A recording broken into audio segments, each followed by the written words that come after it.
You guys in the back hoping for a snow day? Yes. Okay. Very good. All right. So I'm here to talk to you a little about Voss Water. Very interesting company.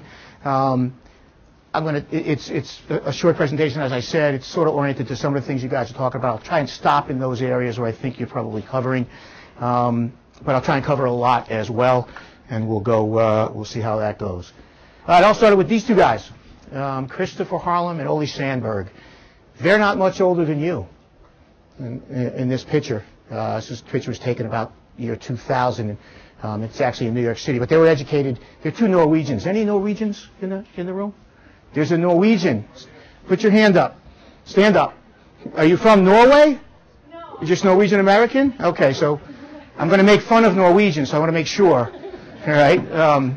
So these guys were two kids from Oslo, Norway, the capital, educated in the West Coast. One went to Colorado. They like to ski. As you see, you guys watching the Olympics, the Norwegians are very good skiers. So they were educated on the West Coast, Colorado, and I think one went to school in California. And they came here and they saw people drinking water out of bottles. They'd never seen that in Norway. It wasn't something that was available even as the year 2000. So it was something that when they thought about it, they said, you know, we come from a place that has the greatest water in the world. And I'll talk a little about that here in a second, about the distinction of the water. We could do this. We could do what Evian is doing. They saw people in California especially walking around with Evian bottles. And they had a dream, and they decided they were going to start a business that sold expensive, luxurious water to celebrities around the world. And that was about 12 years ago, and we'll take a journey and see how they've done with that so far. And by the way, they're like 21 years old here, right? So I think there's probably some 21-year-olds in the room. So they had a dream, and they realized the dream. So if someone out there has an idea, or two or three, it can happen, okay? And we'll talk maybe a little bit more about that for those of you who are at the mentor dinner later on this evening. That dream turned into a company that now operates in 50 countries around the world, mainly in cities around the world. About 2/3 of our business is here in the United States, and about 1/3 of our business is internationally. We have big markets in places like Australia, China, the Middle East. I'll be in Dubai next week, actually, and in London. Those are our big markets. We do not sell a lot of water in Norway, interestingly enough. In fact, that's one of our weakest markets.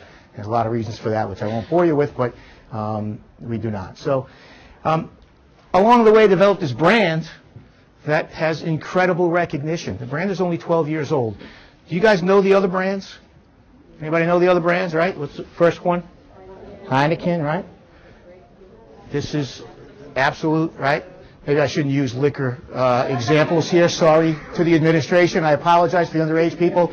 Funny how they knew the Heineken bottle, though. Probably no one knows this one, right? Coca-Cola, right? Pretty great when your brand can be recognized without its name, right? That's incredible, right? And so these other companies spend lots of money on their brands. And we spend almost nothing on our equity side, very, very little. We're still a small company, especially compared to these companies. So to be able to establish a brand that people can recognize without the name is really something that creates a real bond. And when you're a marketer, one of the things you're really trying to do is create a bond with the consumer. And that bond can come from many different ways, many different angles.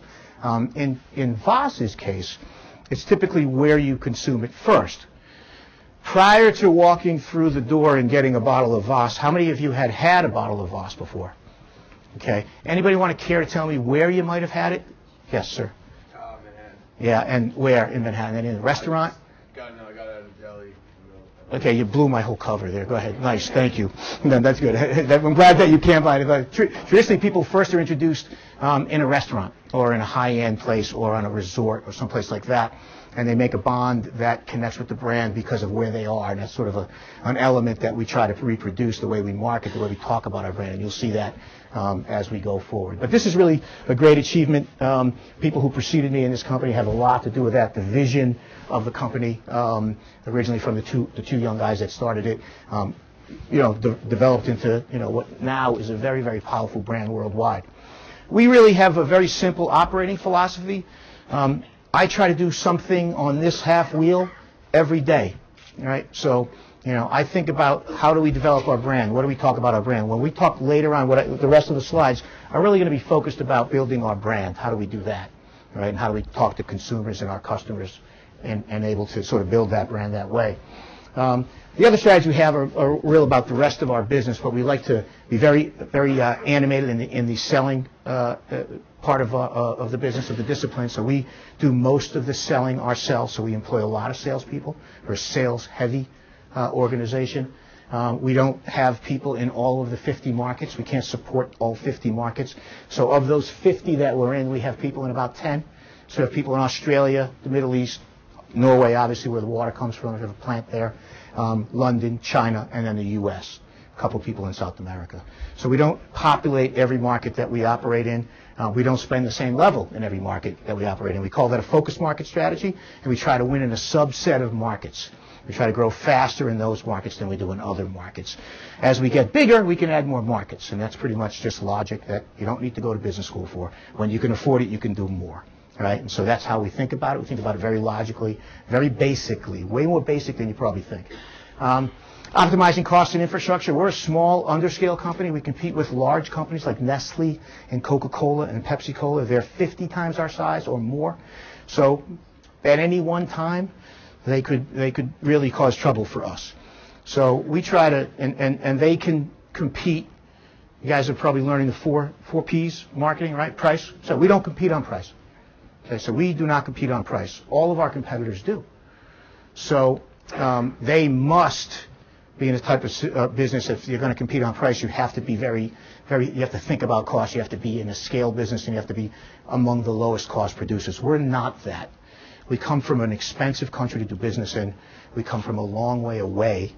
Our biggest markets are across oceans versus where we produce our product. We produce everything in a single source in Norway. I'll talk a little bit more about that.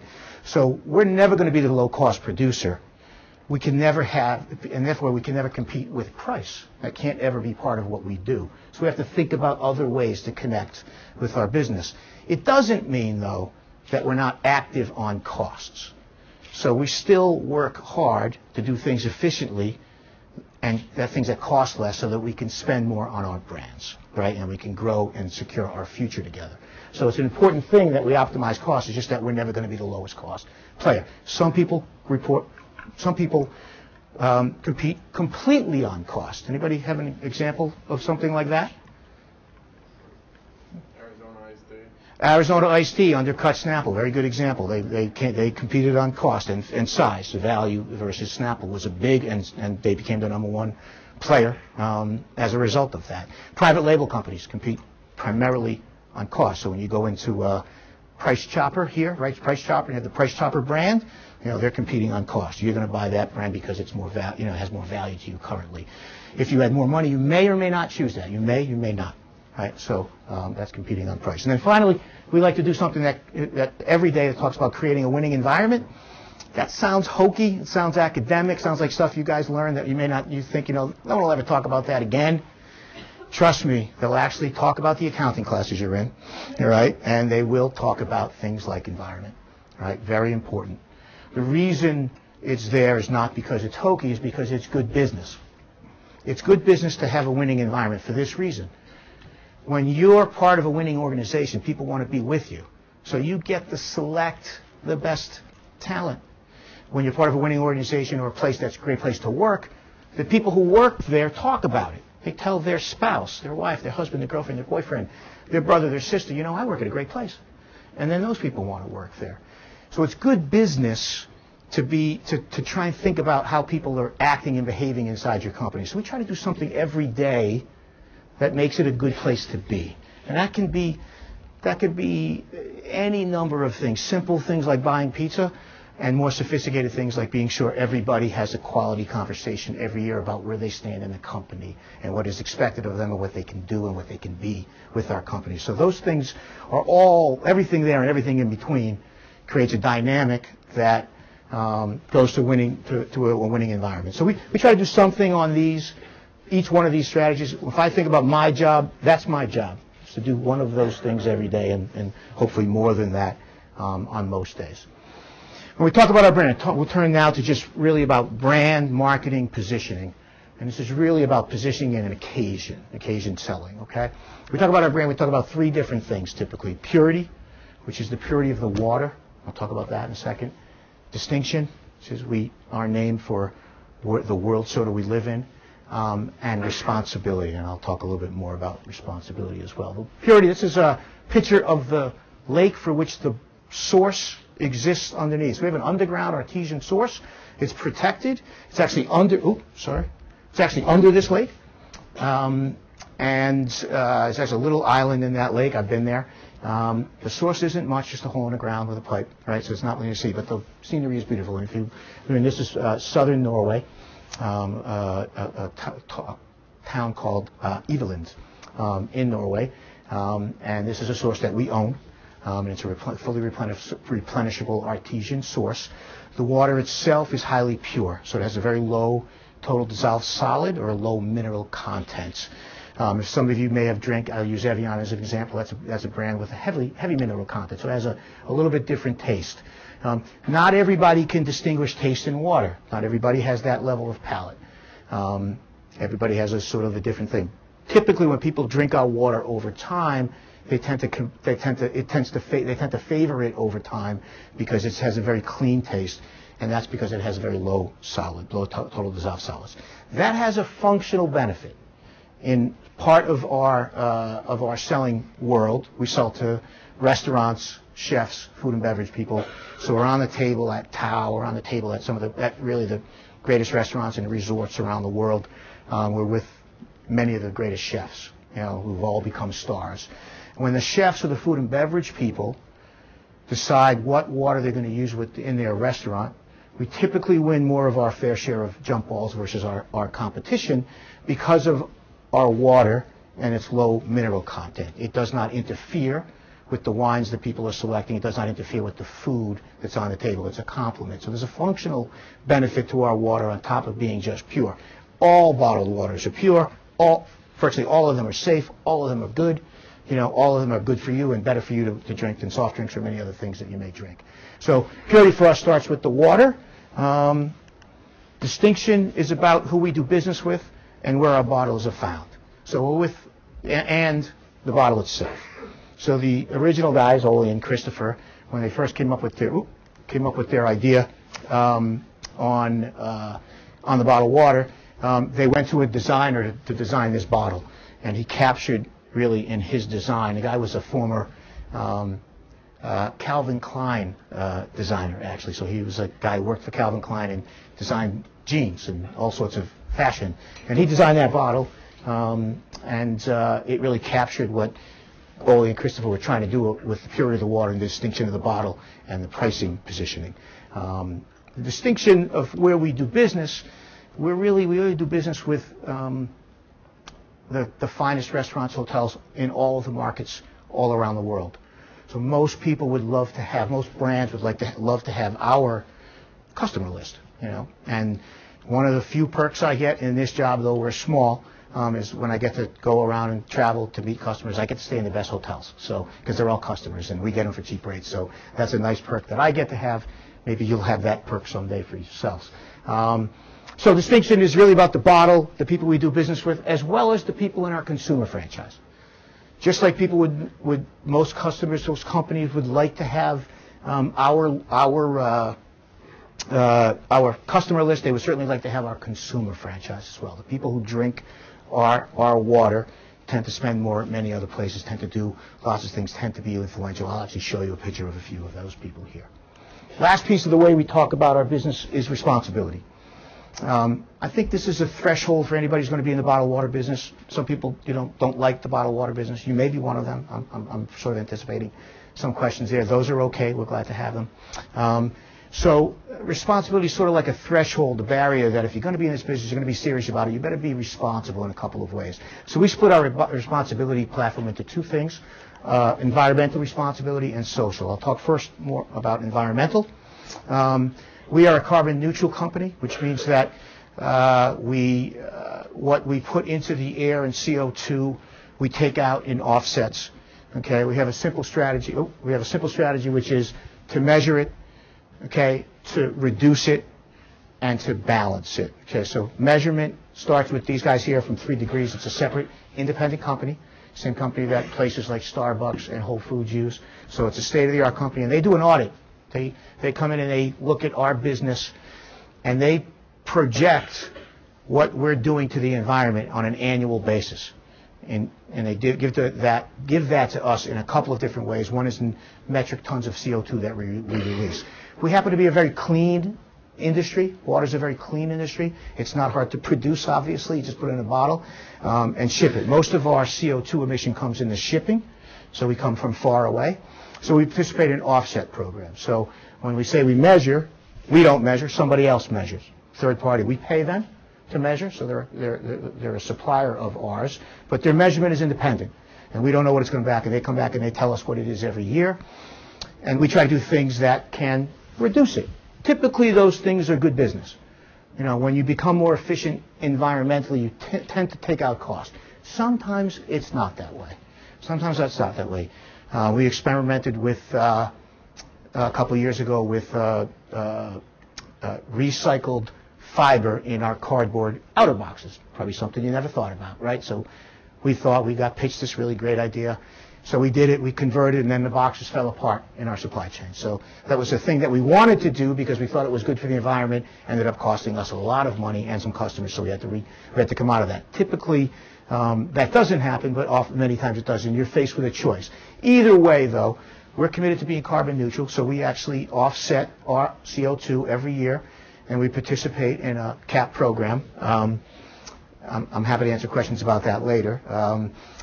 So we have a wind farm in China that we invest in. We have a methane capturing facility in Illinois, and we have a landfill remediation facility in Tennessee.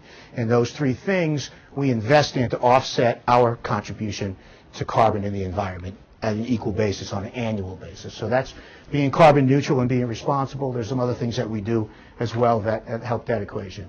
Another level of our responsibility is social responsibility. This is really a choice, and this isn't a barrier.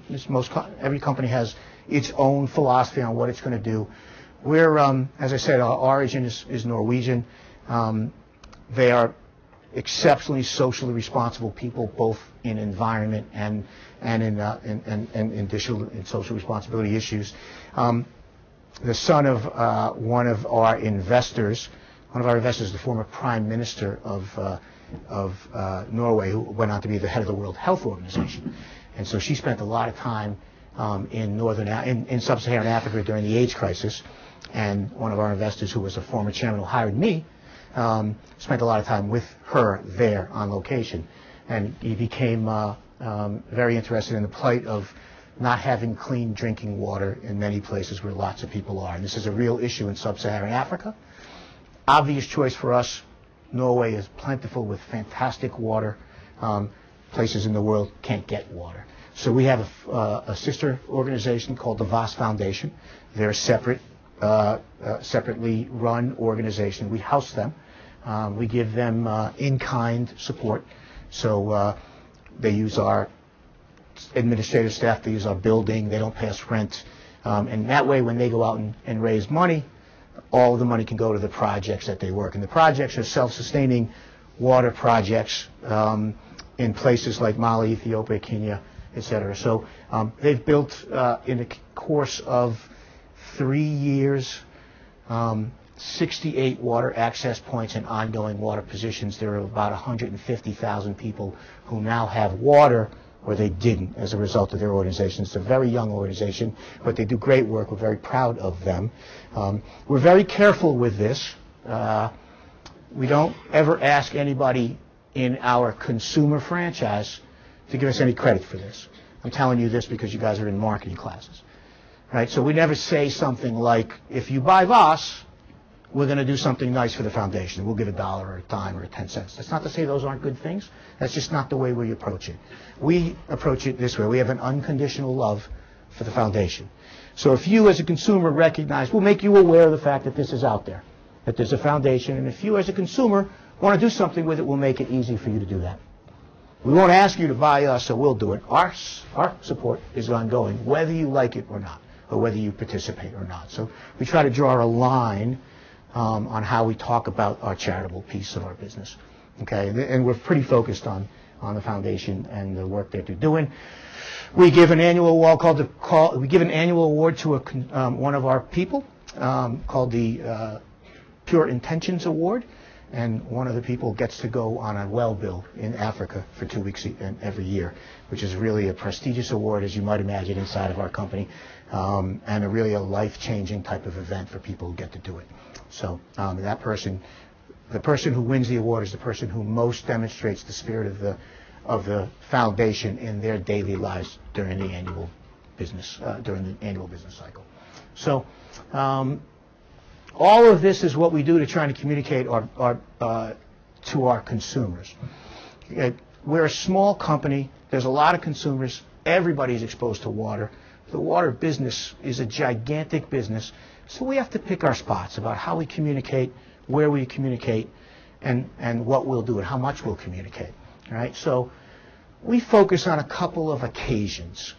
And an occasion is when you drink a product. In our case, it's when you drink Voss. When and where do you drink Voss? Right? If you're in the snack food business, it's when you eat it. If you're in the service business, it's when you use that service. That's the occasion. Right?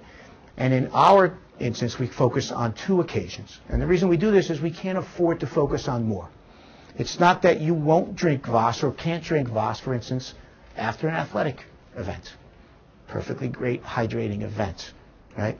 But we're kind of expensive. You're not going to bring us to the soccer team. You know, you're not going to bring. So it's really not an occasion that we're focused on because we're really not suited for it. What we're suited for is this, dining, right? So we are an accompaniment to fine dining, whether that be on location, on premise, so in the Four Seasons hotel, restaurant, in Tao. I'm trying to pick some places that you might know. You'd find our brand because it's a fine dining establishment and they want to put next to it a really good water. At home, that translates to the same thing. Now, you guys don't entertain much yet, other than maybe getting a keg or something, and maybe, you know, that's not much of entertainment. But when you grow older, your parents maybe entertain, or people that you know. And when you entertain, you think about things a little differently. We call this thoughtful consumption. You know, when I entertain, I like to cook, right? So when I entertain, typically things get a little better. You know, I don't buy Budweiser. I buy the Heineken, right, for my guests. I might buy Budweiser for myself, right? You know, Poland Spring might be your everyday water, but if you're going to entertain, Voss belongs on your table. And so you upgrade for that day, that moment, that time. That's our occasion. That's what we try to focus on, and we try to make that work. And so that's what we talk about. If you see anything that consumers might see on our brand, you're going to see something about dining for the foreseeable future until we get bigger and we can think about more and more day parts. And we think about that more as well. The second is treat. So I was escorted by some delightful young women here. One of them said to me, you know, I might pay up a little for this now that I've had it once, because it's typically 50, 75 cents more than average in a single unit. Not a lot, but it is a trade-up. You know, that's a big percentage increase. That's 25 or 30%. That adds up. Yeah, that's our positioning. But why would you spend 50 cents, 75 cents more for this bottle than Poland Spring or some of the other waters that you might drink on a more regular basis? Is because you may want to treat yourself. And treat's a very powerful consumer driver. People treat themselves for all different reasons. They treat themselves every day. They treat people they love. Right? So a lot of people, all their loved ones get treated. Moms are great treaters. You know, you come home from mom gives you the peanut butter jelly sandwich. That's a treat. Right? Starbucks. Why do you guys go to Starbucks? You could pay 50. Oh, you were the one that said that. I was looking for you. Right? So 50 cents. I'm sorry, Starbucks. Why do you pay $3.75 for a latte? Right? It can't be the coffee. Right? There's good coffee here for $1 or 50 cents. There are many places, right? I drink a lot of coffee. I think coffee's good. All the coffee's good. Right? But we will go to Starbucks. Why? Because we want to treat. We treat ourselves. You could have had a bad day. I'm going to treat myself had a bad day. You had a good day. I'm going to treat myself had a good day. It's great. This is a very powerful connection. It's a great connection to do. And we did focus groups. People know what focus groups are? So we don't do a lot of research. Get people in a room like this. You ask them questions. Why do you buy Voss? Why would you pay 50 cents more?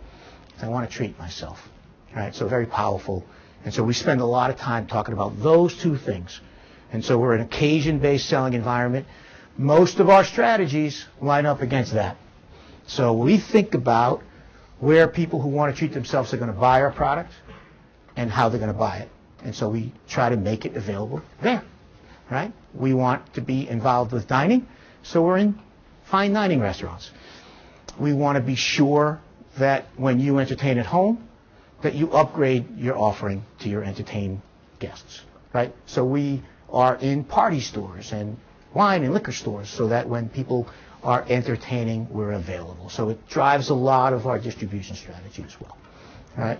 And you know, all of this has worked pretty well. You know, we're growing faster than most other companies, and we have a lot of success. It's a really fun place to work, and the guys, Ole and Christopher, could have never dreamed what they built. They really built a fantastic business and a great brand, and one that has caught the fancy of many, many people who are of great influence. And I have thousands, literally, of pictures of celebrities sending me pictures saying, you know, I love your drink, you know, and we have all of these. And so, you know, I think you recognize some of these people. I didn't recognize them all. I got embarrassed. You know, my kids do some of the stuff. They put these pictures together, and I didn't recognize who, like, I guess this is the One Direction guy. I don't know who he is, but I obviously recognize LeBron and the Olsen twins, but the others you may. Do you guys know all the people on that list? Are they all celebrities to you guys? I hope. No? Okay. All right. This guy you probably know, Jimmy Fallon, right? He recently, this was just this week, he said he just decided that he was going to tweet how much he loved Voss. So we love when that happens. I tweeted him and said, I love your show too, so that's good. You know, so we do that. We sent him water, so maybe he'll talk about it. And then we have fans like this who are very influential. You know, we think that this is, you know, what we're doing is working when we can get this type of testimonial. We don't pay Jimmy Fallon anything. You know, he just says that. So that's invaluable to us. So when you can get someone else to talk about your brand with that level of influence, that's really fantastic. So that we feel good about. When that happens, we think we're doing something right. And you know, everybody should have fans with that level of influence. And of course, anybody could have that fan would be the best of all. I met Michelle this year during an event in Chicago that sponsor people to drink more water. She never, you can't use this picture. I'll send you the slide, but you can't use it. She never held the bottle of us. We just put that in there. So, but she is a fan. She is a fan. So that's what I had to say in terms of the presentation part.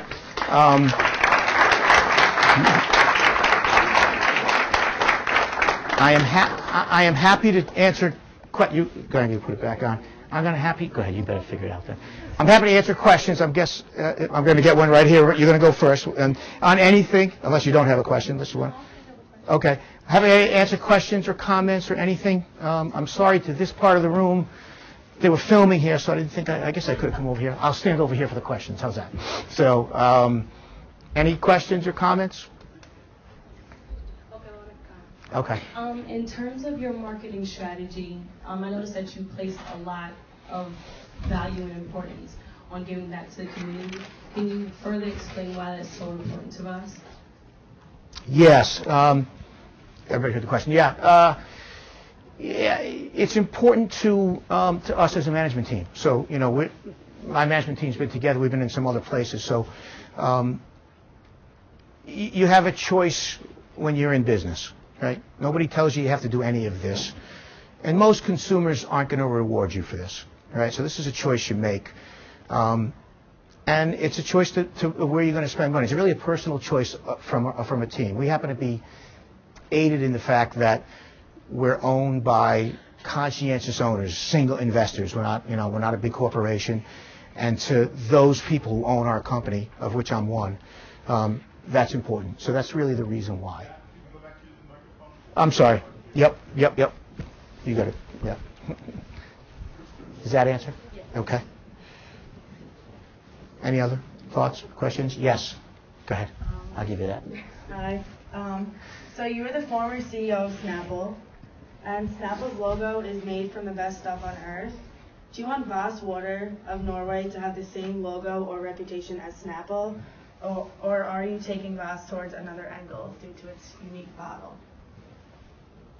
Great question. I wish I had the best stuff on earth. That's a really good question. Best Stuff on Earth worked great for Snapple. I didn't come up with that. It was there before I got there. And every brand would love that. So that's something that's probably 20 years old. How old are you?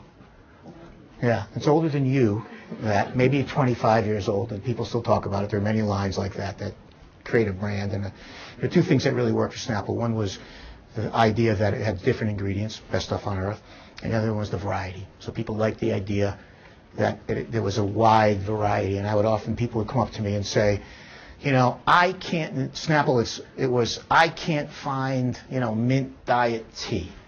I like mint diet tea. We have, 75 items, so oftentimes half of them couldn't be found, Some of them we hadn't even produced for years. Some say, I love orange mango or whatever. So everybody had their own flavor, and that connected. That was the bond for Snapple. For Voss, it's the bottle. All right, it's the bottle and the place. So, and that's why my man here blew it for me by saying he found it in a convenience store. But that's good too. That's good too. Typically, people see it first in a location where there really is special. They're either with someone that they're really thoughtful. So you don't just take anybody to dinner at Tao. You take someone you think about, or you're together. Someone you like. It's either a business associate or a friend or a girlfriend or a boyfriend or a husband or a wife. And it's someone you're thinking about. It's just not a happenstance occasion. No one can afford that, right? So when you're in that location, you've thought about it. That's where we belong. Same thing at home. When you think about the entertaining, think about the guests. It might be for your own family. I have kids in school just like you guys. They're sophomores in college, and I have one who's graduated. So we try to, everybody's traveling, so we try to eat once a week when we're together, at least. And that's the time when we do special things, and we might spend a little bit more time on dinner and upgrade the ingredients and things like that. So everybody would love a best stuff on earth. We don't have that yet for Voss, but we've got the bottle, and the bottle works hard for us. So yes, I took it easy on the accountants. So. When a chef uses it, it's going to be in the same box. You're not going to have different sizes when you distribute to commercial customers. Yeah, it's exactly the same bottle. It's a very good question. The previous team, the original entrepreneurs, were really concerned about that when they started to move the business into places like retail locations. They were concerned about what the chefs would think.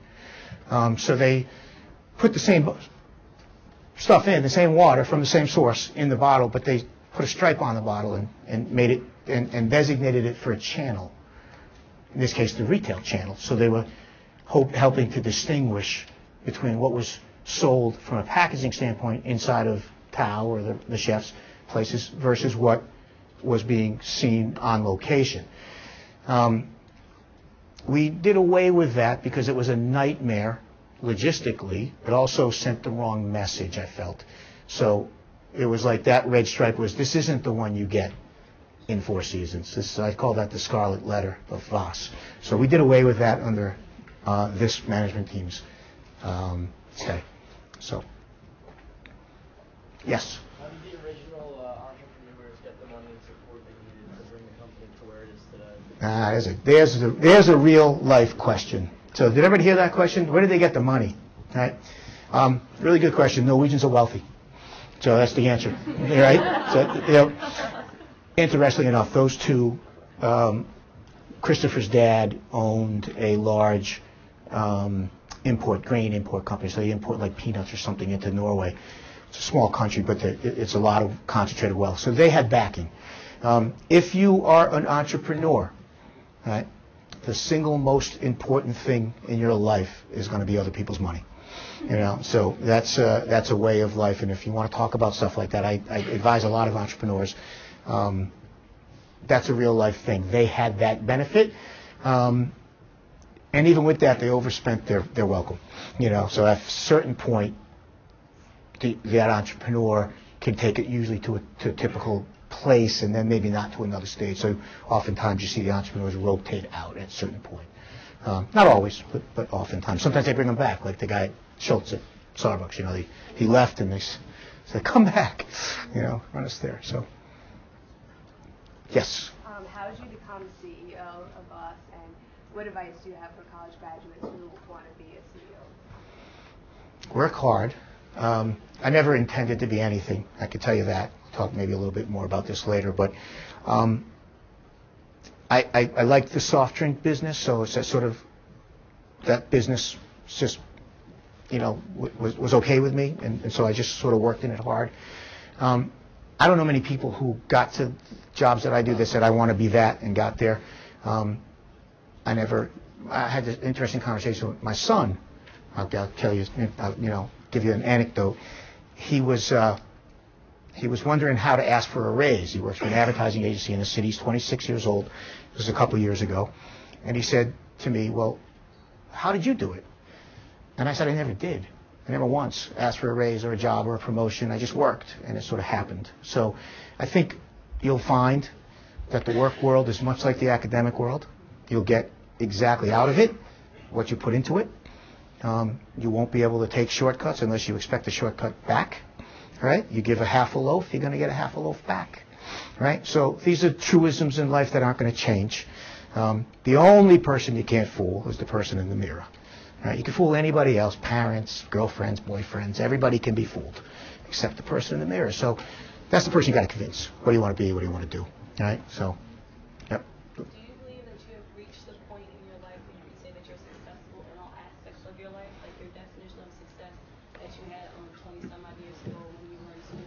That's a good question. Did everybody hear that? The question was, do I believe I was successful as I want to be, or satisfied successfully, and what the really good question. Depends on what your definition of success is. And so what I would tell you, you're stealing some of my mentor speech here, but what I would tell you is that please let that be your own definition and not somebody else's. That's the single biggest piece of advice I can give you.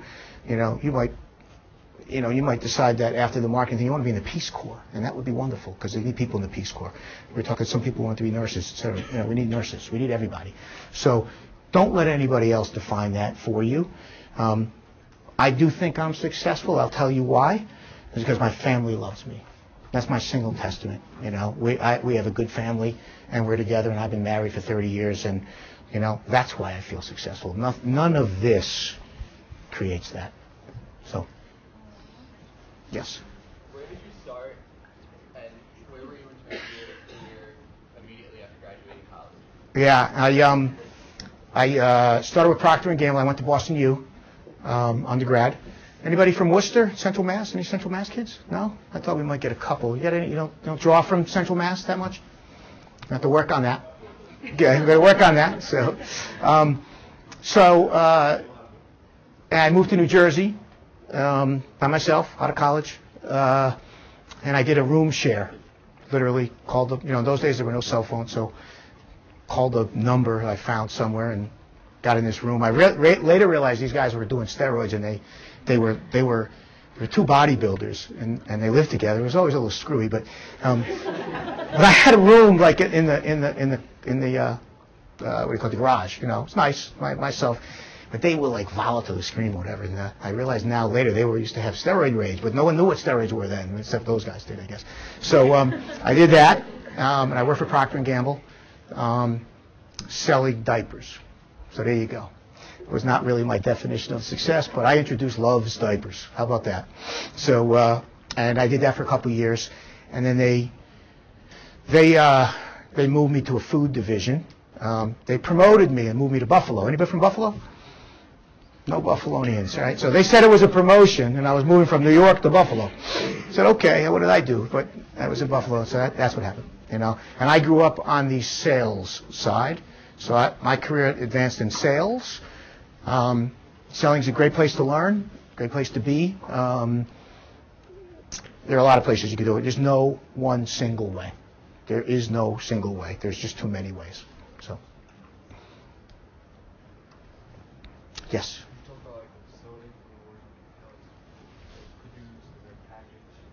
Question is the Question is the facility. We have a single facility.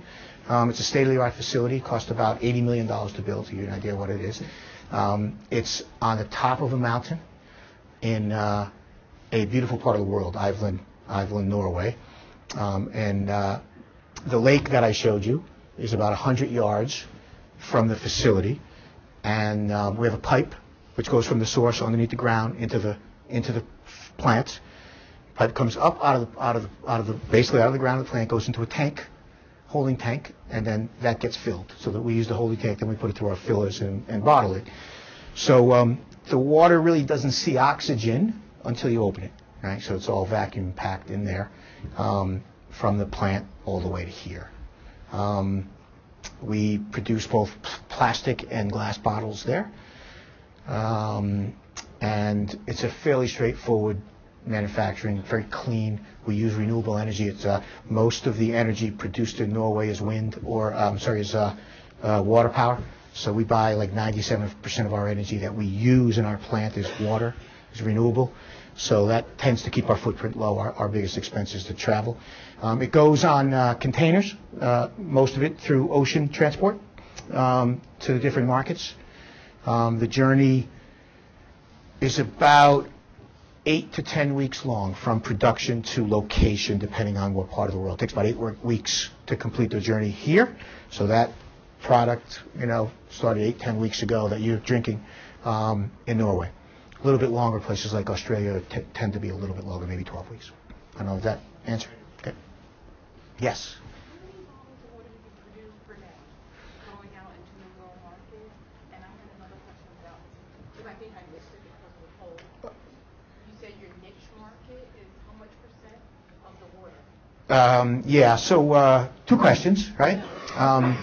Latter first was, to make it easy, the question is, well, are we a niche and what share are we? Well, we're almost a negligible share. So we're a very notable company, and I'll tell you what we sell about. This is not a public figure, so we sell about $50 million of Voss a year worth around the world.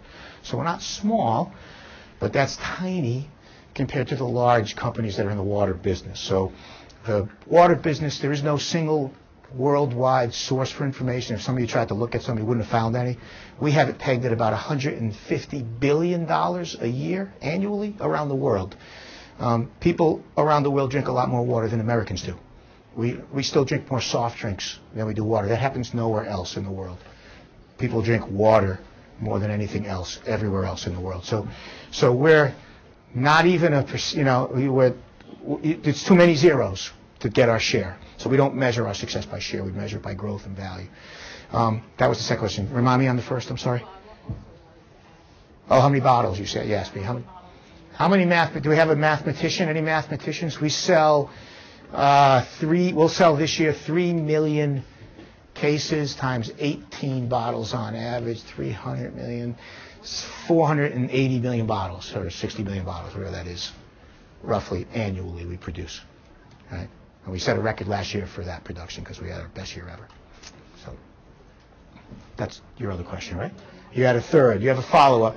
Is she allowed a third? Are we going to allow her a third? Okay, go ahead. All right.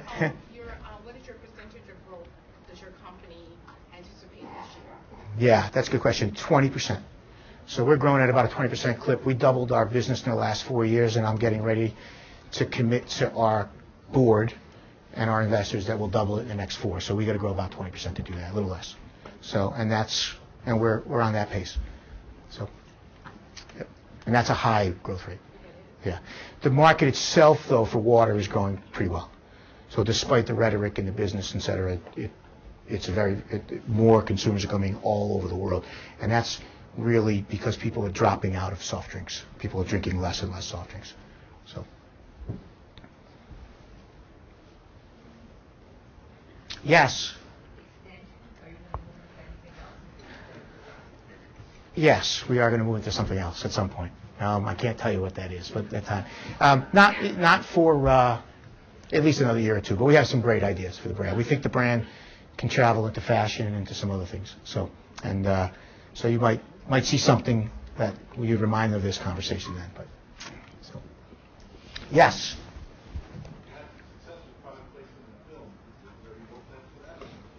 Question. I think you heard the question about private placement. We have a great deal of success. We don't actually try to initiate that success. It sort of happens. It's again really a testament to the brand, to the original 2 entrepreneurs who did this. It used to be when I started in this business, and I hate when they say 30 years, that just seems like so long. Snapple did a lot of that, right? So we pretty much invented that. And in those days, it was easy. You just had to send product to the grips on the set, to the guys who were on the set, so or the production guy. So you just make sure that you sent them stuff. And so when they were looking around for props, they would grab a bottle and say, oh, these guys sent us stuff, put that in there. And that's pretty much all it worked until the big companies got a hold of that and said, we'll pay for that. And then that stopped us little guys from getting it ad hoc. We still get enough ad hoc. I get probably 2 or 3 requests a month to use the bottle, particular ways. Guys, sometimes we do it, sometimes we don't. Sometimes we get, like, Parks and Rec wanted to do it. I wanted to be. I made sure I read the script, and we let them do it because it was funny. The people I often get asked about grown-ups. Adam Sandler did not ask us. He just made fun of us, but that was fine too. So it was okay. I thought it was funny. So, and a lot like my kids. So that's not true. That last part's not true. That's unfair to my children. So. Okay, I don't know. Going once? Any other questions? Well, I have enjoyed this. You guys have been a delight. I thank you very much.